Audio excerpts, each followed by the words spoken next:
भुवनेश्वर आंचलिक पाणीपाग सूचना अनुसार लघुचाप प्रभाव राज्य लगी रही प्रबल वर्षा। आज पश्चिम ओडिशा रे प्रबल अति प्रबल वर्षा होबार संभावना रही।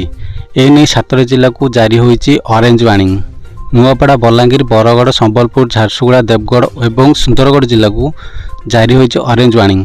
यही सब जिले में 12 ରୁ 20 सेंटीमीटर पर्यंत वर्षा हो पारे।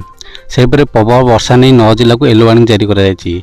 तो ये भिडियो संपूर्ण अपडेट जानिपा तेबे ता पूर्व भिडियो टी लाइक करी चैनल टी सब्सक्राइब कर दियंतु एवं पाखे थिबा बेल आइकन पर क्लिक कर दियंतु।